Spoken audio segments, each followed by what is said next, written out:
Hello साथियों, कैसे हो आप सभी? क्या हाल चाल है? आशा करता हूँ आप सभी स्वस्थ होगे, मस्त होगे। तो फटाफट सेशन को एक बार शेयर कर दीजिए और लाइक कर दीजिए अगर अच्छा लगे। यहाँ पे बेसिकली हम सभी आज यहाँ पे इसलिए आए हैं कि आपको, देखो, स्वस्थ हो मस्त हो ये सब ठीक है, लेकिन आपके दिमाग में एक थोड़ी सी ये चीजें बनी हुई है कि सर हमने जो फॉर्म डाला है क्या वो सही जोन में डाल दिया है, या सर हमसे क्या गलती हो गई है। ठीक है, क्या मैं तैयारी करूं या ना करूं, बहुत सी चीजें आपके दिमाग में चल रही होंगी इस टाइम। क्योंकि आपको पता है 20 तारीख को एक फॉर्म की लास्ट डेट है आपके। ठीक है, उसी से ठीक 2 दिन पहले आपके जो ग्रेजुएट लेवल की लास्ट डेट 20 तारीख को है, सभी को पता है। ठीक है, उसके ठीक पहले आपके लिए बहुत ही इंपॉर्टेंट एक बात मैं लेके आया हूं। पहले तो ये समझ लो। देखो बेटा, सबसे पहले मैं ये बताऊं कि इन सब चीजों पे जितना आप दिमाग लगा रहे हो, ठीक है, क्योंकि मैं बहुत, देखो, मैं आपको पता है वीडियो तभी लाता हूं जब मुझे लगता है कि नहीं यार, अब बच्चा बहुत ज्यादा भटक रहा है, बहुत ज्यादा भटक रहा है, तब मैं लास्ट में वीडियो लाता हूं। आपने हमेशा ये नोटिस किया होगा। ठीक है, सबसे पहले तो मैं आपको ये बता दूं, अभी कुछ पॉइंट्स यहाँ पे दिखाऊंगा, फिर अपने आप को आंकना कि क्या आप जो अपने आप से पूछ रहे हो कि फॉर्म हमने ये भरा है या ये भरा है, इस जोन से भर दिया, क्या करें, अब तो गलती हो गई या गलती नहीं हो गई। दिमाग में बहुत सारी बातें चल रही हो, क्योंकि आप देखो यूट्यूब पे लगातार वीडियोस देख रहे होगे। वीडियो से आपको ये समझ में आ रहा होगा कि यार अब तो ये चैनल बता रहा है कि यहाँ पे तो बहुत हाई कट ऑफ जाएगी, मैं तो यहाँ पे गलती से भर दिया।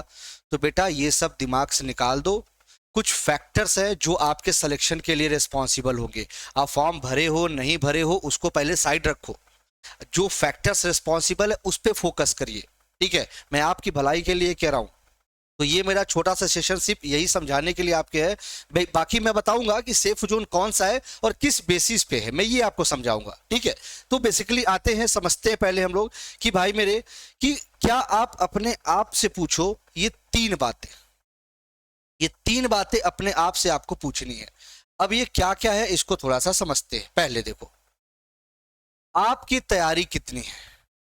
सब कुछ डिपेंड करेगा, आपका सिलेक्शन डिपेंड करेगा आपकी तैयारी पे। देखो, मैं ये बहुत ही बुरा लग रहा होगा कुछ लोगों के कि सर यहाँ तो आगे, सर ये बकैती कर रहे, ये कर रहे हो।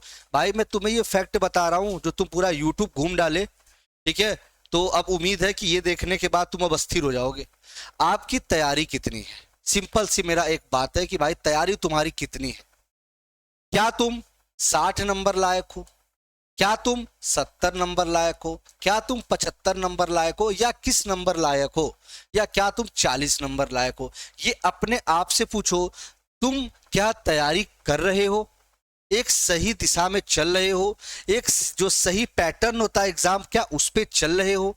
ये अपने आप से पूछना एक बार। ठीक है, थोड़ा सा बुरा लगेगी मेरी बातें, लेकिन ये कड़वी है लेकिन सत्य है। आ जाओ इधर। दूसरा, जिस कैटेगरी में फॉर्म भरा है उसमें वैकेंसी कितनी है। अब ये बहुत इंपॉर्टेंट फैक्टर है ये। ठीक है, तो आपका ये डिपेंड, ये जरूरी नहीं कि आपने किस जोन में भरा है। ठीक है, आपको पता है अभी बहुत से बच्चे ऐसे भी हैं, जैसे टेलीग्राम पे बच्चे जुड़े हैं, तो उनका क्या कहना है कि सर मैंने तो इस कैटेगरी से फॉर्म भर दिया, लेकिन सर वहां तो स्टेशन मास्टर की वैकेंसी नहीं थी। अरे भैया, तो गलती तो आपने की ना। भाई अगर जनरल की स्टेशन मास्टर की वैकेंसी ही नहीं थी तो आपने उस जोन में भरा ही क्यों फॉर्म? सिंपल सी देखो, एक बात बता रहा हूं, तो ये आपको समझना है। अभी आपका 19 और 20 2 दिन बचा है। ठीक है, तो आपको ये चीज समझना पड़ेगा कि आप जिस कैटेगरी में, जिस जोन में, या फिर मैं कह रहा हूं चलो आपको स्टेशन मास्टर बनना है, तो आप ये चीज तो फोकस रखो भाई कि किस जोन में, कि स्टेशन मास्टर की पोस्ट आपकी कैटेगरी में, general, OBC, EWS, SC, ST, किसमें वैकेंसी ज्यादा है, किसमें वैकेंसी कम है, उस हिसाब से आप फॉर्म भरिए। पहली चीज, अगर भर दिए हैं ठीक है, कोई दिक्कत नहीं। जो गलती कर दिए हो कोई बात नहीं, ठीक है, लेकिन अपनी तैयारी को करते रहो। तुम्हारे पास 2 तरह के फॉर्म है। इंटर वालों के लिए तो आपका एक ही तरह का फॉर्म है, लेकिन ग्रेजुएशन वालों के लिए 2 तरह का फॉर्म है। अगर आप ये गलती किए हैं तो थोड़ा सा, ठीक, थोड़ा सा तब आपको सोचने की जरूरत है, लेकिन नहीं तो आप इस पे ध्यान दीजिए कि आपने किस कैटेगरी में, जो आपकी कैटेगरी है उसमें किस जोन में कितनी वैकेंसी थी, आपने फॉर्म डाला है। ये आपको कोई नहीं बताएगा। आपको बस ये, भैया ये हो गया सेफ जोन, ये हो गया डेंजर जोन, ये सही। पहले इन चीजों को तो एनालिसिस करो कि भाई क्या है इसके कारण। ठीक है, इसीलिए मैं वीडियोस देखो बहुत कम लाता हूँ ये सब चीजें। ठीक है, जब मेरा लगता है कि नहीं यार, अब बच्चे, क्योंकि टेलीग्राम पे मैसेज आते रहते हैं, तो मुझे लगता है कि यार अब बच्चों को ये बताना बहुत जरूरी है। ठीक है, आ जाओ। वैकेंसी कितनी है आपकी कैटेगरी में वो डिपेंड करेगा आपके कट ऑफ के लिए, ठीक है। ये बताया जा सकता है कि भाई ठीक है ये सेफ है, ये डेंजर जोन है, लेकिन बेटा होता क्या है ना, कभी कभी जो सेफ जोन वाला होता है ना वो डेंजर में आ जाता है, ठीक है, ये भी होता है। कभी कभी कहीं वैकेंसी बहुत ज्यादा आ गई, अब पता चला कि भैया यहाँ वैकेंसी ज्यादा है, अब भाई यहाँ पे तो सभी फॉर्म डालेंगे, कभी कभी होता है कि वहां पे फॉर्म ही नहीं डाला जाता है, अब दूसरी जो कम वाली सीट होती है वहां लोग भरे पड़े रहते, तो ऐसा भी देखने को मिलेगा। तो ये सब आप अपनी मेहनत करो, ठीक है, आप जो किस्मत के भरोसे, ठीक है, थोड़ा सा रहो बैठो, लेकिन मेहनत आपका यहाँ पे रेलवे में भाई बता दूं, जो जोन का जो खेला है ना वो आपका काम करेगा 10%, लेकिन मेहनत भी 70% काम करेगी। वहां पे 10% ही किस्मत आपकी साथ देने वाली है, मेहनत 90% साथ देगी आपकी, ठीक है। अब आइए तीसरा पॉइंट समझते हैं, घर से कितनी दूर आपके नौकरी करने जा सकते हो। अब ये पॉइंट आपका भाई बड़ा अच्छा है। अब पता चला कोई भैया हमारे राजस्थान का है, अब वो थोड़ी ना गुवाहाटी, अब भैया गुवाहाटी अगर भैया उसको लगता कि मैं जा सकता हूं तो जाओ, लेकिन वो बच्चा तो कोशिश करेगा अजमेर जोन का डालने का, वो तो चाहेगा नहीं कि मैं भटक के गुवाहाटी जाऊं, सिंपल सी देखो बात है, वो ये नहीं चाहेगा कि मैं भोपाल जाऊं, भोपाल थोड़ा सा पास पड़ेगा, गुवाहाटी का पेरिया बहुत पास पड़ेगा, तो वो हो सकता है अगर उसका दूर जाने का मन होगा तो वो भोपाल चला जाएगा, ठीक है। या आपके बिहार रीजन का जो होगा, जैसे कब कहोगे गुवाहाटी, सर 7 सिस्टर्स में सिर्फ गुवाहाटी ही है सर, तो बच्चे तो गुवाहाटी में ज्यादा भरेंगे, लेकिन ऐसा नहीं होता, ठीक है। आप ये देखो ना हमारे इधर की जो आबादी है वो कितनी ज्यादा है, 60 लाख तो आपके यूपी पुलिस से पेपर भरे हैं बच्चा, 60 लाख। तो भाई हम कह रहे हैं पूरे अगर आप 7 सिस्टर्स का जोड़ लोगे ना तो निकल के आएगा भैया आपका 50 लाख, 60 लाख, 70 लाख, ये आपकी जनसंख्या निकल के आएगी। तो वहां फिर भी क्या है, वहां के सारे लोग अगर भरेंगे तो भी तो कम है, बाकी यहाँ तो भैया 200-200 सीट के लिए कई लाख लोग भर दे रहे फॉर्म, ठीक है। तो वही सारी डाटा भी दिखाएंगे आपको, तो ये समझो। दूसरी चीज देखो, सबसे लास्ट जो होता है एक पॉइंट ना, वो सुकून का होता है, ठीक है, कि आपको सुकून चाहिए या पैसा चाहिए, ठीक है, ये मायने रखता है। तो इस वजह से भी लोग फॉर्म भरते हैं कि भाई मुझे पैसा चाहिए, मुझे नौकरी मिल जाए, चाहे वो भैया कहीं मिल जाए, बेंगलोर जाना पड़े मैं करने जाऊंगा, मैं कहीं का हूं मैं बेंगलोर जाऊंगा नौकरी करने, तो ये चीजें भी होती हैं। तो इन बातों का भी हमें ध्यान देना, हमें सिर्फ ये नहीं देखना सेफ जोन डेंजर जोन, हमें इन बातों का खास कर ध्यान देना है कि क्या आप उस लायक हो, कितनी तैयारी आपकी है, आप उस पर फोकस कर रहे हो या सेफ जोन डेंजर जोन के चक्कर में भटक रहे हो, ठीक है। ये वीडियो देखने के बाद उम्मीद है कि आप अस्थिर हो जाओगे थोड़ा सा, आ जाओ, ठीक है। अब आइए एक पॉइंट और आपसे, अपनी क्षमता को पहचानिए।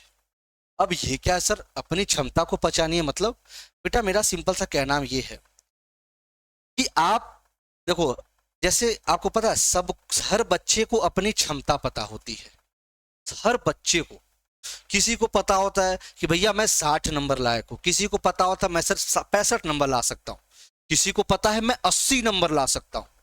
तो ये भी मायने रखता है। पता चला तुम भर दिए इलाहाबाद रीजन, तुम्हारे टेस्ट सीरीज में तुम्हारी जो तैयारी है वो 60 नंबर वाली है, तो भाई क्या होगा फिर, जब तुम्हारी तैयारी ही 60 नंबर वाली होगी और इलाहाबाद रीजन अगर तुम भर दिए जोन, तो आपको क्या लग रहा है नौकरी मिलेगी? कभी नहीं मिलेगी, क्योंकि सबसे डेंजर जोन में ही आता है प्रयागराज इलाहाबाद।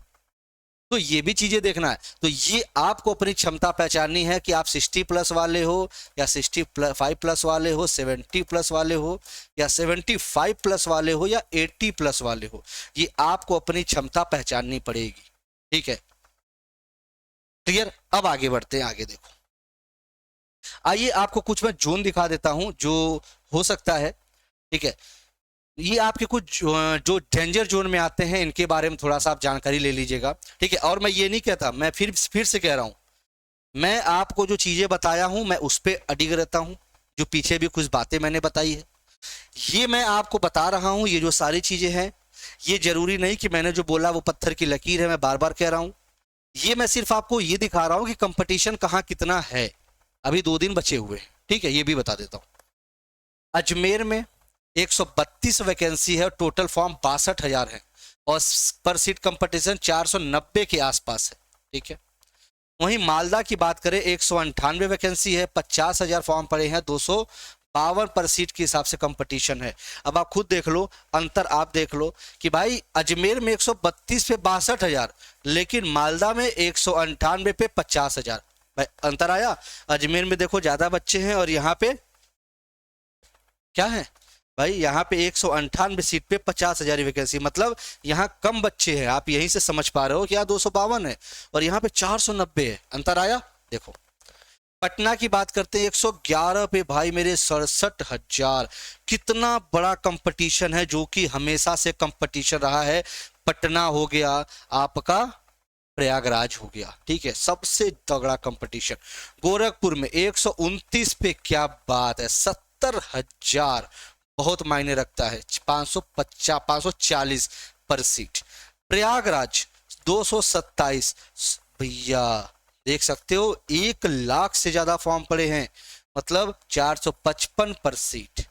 अब यहाँ आ जाइए, भोपाल 155 यहाँ वैकेंसी थी, 68,000, मतलब 448। अगर हम इन कैटेगरीज में देखें सबसे खतरनाक टॉप 2 में कौन आता है, तो आप यहाँ देख सकते हो सर, सबसे खतरनाक हमें तो जो दिख रहा है सर, वो पटना रीजन है, ठीक है। नंबर 1 पे खतरनाक में पटना आ रहा है।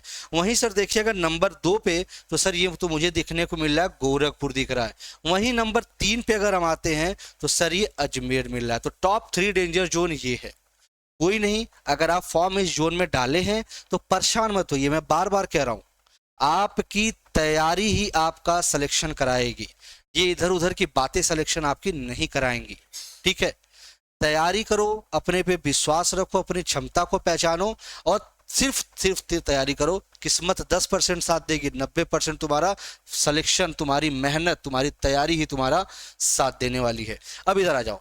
अब देखो जैसे सेफ जोन की बात करें, बेंगलुरु में देख लो भैया, 496 वैकेंसी है, 100 मतलब 1,12,000 से ज्यादा लोग, 225, कितना कम कंपटीशन है।